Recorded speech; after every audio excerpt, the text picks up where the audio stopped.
नमस्कार, कैसे हैं आप सब लोग। उम्मीद है बहुत अच्छे से होंगे। तो आइए, आप सभी का स्वागत है रंतेश एडू क्लब में। और अब हम पढ़ रहे हैं दूसरा चैप्टर, सीजी बोर्ड का दूसरा चैप्टर है दो चरों का रैखिक समीकरण। और दो चरों के रैखिक समीकरण क्या होता है इसके बारे में हम लोग लास्ट वीडियो में पढ़ लिया है। कुछ प्रश्नावली 1 को भी हल कर लिया था। तो आइए प्रश्नावली 2 में चलते हैं। और प्रश्नावली 2 का पहला प्रश्न है, जांचिए कि अ व ब में कौन दिए गए समीकरणों के हल हैं। तो अ और ब दो वैल्यूज दिया हुआ है। देखिए, जो चर हम लोग पढ़ रहे थे वेरिएबल्स, उनमें से दो वेरिएबल का जो इक्वेशन है ना, इसलिए एक वेरिएबल में x का मान दिया है 2 और y का वैल्यू दिया है 5। दूसरे में ब में कहता है x का मान -1 और y का 3 है। तो दिए गए समीकरणों में से ये देखिए 4 समीकरण दिए हुए हैं प्रश्नावली 2 के पहले प्रश्न में। इनमें से इन मानों को रखना है और उसके बाद देखना है कि किसमें वो सही आता है, इसका मतलब वो सही है। तो जांच करना है। पहला प्रश्न बहुत ही आसान है, तो पहला मैं नहीं बताता हूँ, दूसरा बता दे रहा हूँ, जिससे कि आपको आसानी से पहला वाला भी बन जाए। तो चलिए दूसरे प्रश्न में हम मान को रखते हैं। देखिए दूसरा समीकरण हल पहले लिख दें हम, है ना। हल दिया गया समीकरण है ना, या दिए गए समीकरण 2x plus 5y equal to 13 ऐसे दिया है। 2x धन 5y बराबर 3 में, है ना। पहला अ से मान रखने पर, है ना। पहले हम लेते हैं अ, ठीक है। अ के लिए x बराबर 2 y बराबर 5 रखने पर क्या होगा। देखिए 2x धन LHS पहले ले लेते हैं, बायां पक्ष LHS बराबर क्या है। देखिए 2x धन 5y मान रखिए। 2x धन 5y माने 2 का 2, x का मान 2 धन 5 और ये गुणा हो जाएगा y का मान है 5। अब देखिए कितना आया, 2 दूना 4 और धन 5 पंचे 25, कितना आ गया 29।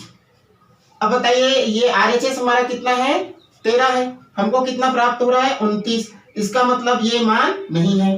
तो RHS LHS not equal to RHS आया, क्योंकि LHS RHS के बराबर नहीं आया।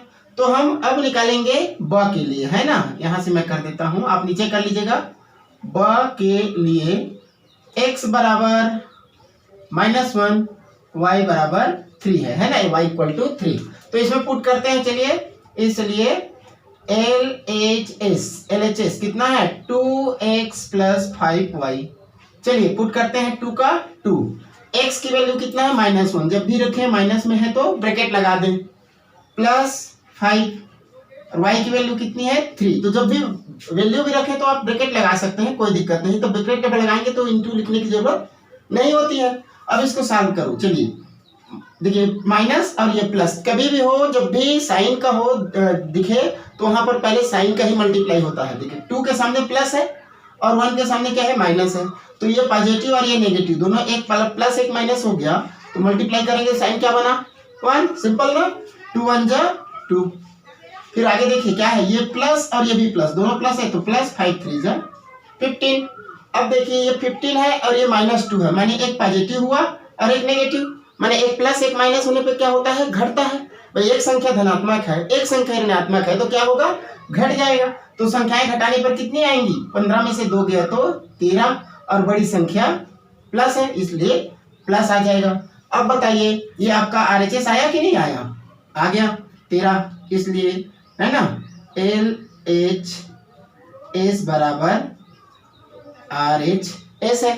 तो आप उत्तर अतः लिखेंगे, अतः समीकरण 2x धन 5y बराबर 13 का हल ब अर्थात x बराबर -1 y बराबर 3 होगा और ये हल नहीं होगा। तो इस तरह से आप पूरा उत्तर लिख सकते हैं। समझ में आ गया होगा, बहुत ही आसान क्वेश्चन है। इसके बाद हम लोग और आगे भी पढ़ते जाएंगे इस प्रश्नावली के प्रश्नों को। तो चलिए एक प्रश्न मैंने बनाया है, दूसरा तीसरा चौथा प्रश्न आप बना करके देखिएगा, कोई दिक्कत नहीं है। और कहिए तो हम एक आध क्वेश्चन और भी बता सकते हैं।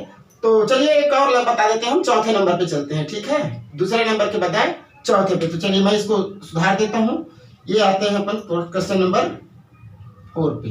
क्वेश्चन नंबर 4 में समीकरण हमारा 5x धन 3y, ये 3 और बराबर 13 की जगह है 4।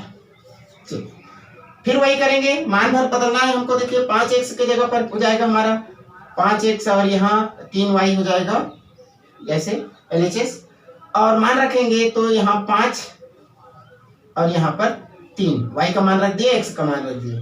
अब करेंगे तो 5 दूना 10, 3 पंचे 15, कितना हुआ 15 और 10 25। अब बताइए ये मान आया क्या? नहीं आया, तो सीधी सी बात है ये हल नहीं होगा। इसको भी चेक करके देखते हैं। चलिए 5x धन 3y, ये हो गया 5x धन 3y। तो यहाँ पर मान रखेंगे 5 का 5 और ये हो गया 3। अब देखिए 5 एकम 5, तो प्लस माइनस फिर पहले जैसे माइनस हो जाएगा, फिर यहाँ 3 3 जा 9 ऐसे। तो अब देखिए क्या होता है, यहाँ पर यहाँ आना चाहिए हमारा 4, तो देखिए आया क्या, यहाँ पर तो 25 था नहीं आया, और यहाँ पर देखिए एक धन एक ऋण, तो घटेगी। अब घटने के बाद 9 में से 5 गया तो कितना आया 4, और बड़ी संख्या प्लस है इसलिए +4, तो LHS बराबर RHS। इसका मतलब इस समीकरण में भी चौथे का 3y वाला और बराबर 4, इसका हल कौन सा है? ब है, ना कि अ। तो इसी तरह से आप पहला और तीसरे प्रश्न को भी बना के देखिए। इससे मिलता जुलता प्रश्न आप उदाहरण से भी बनाएं, आओ करके देखें, उसको भी बनाएं, बहुत मजा आएगा। बहुत आसान क्वेश्चन है, आगे इसका अभ्यास रहेगा तो हम बड़ी बड़ी प्रश्नों को भी हल कर पाएंगे। शुक्रिया।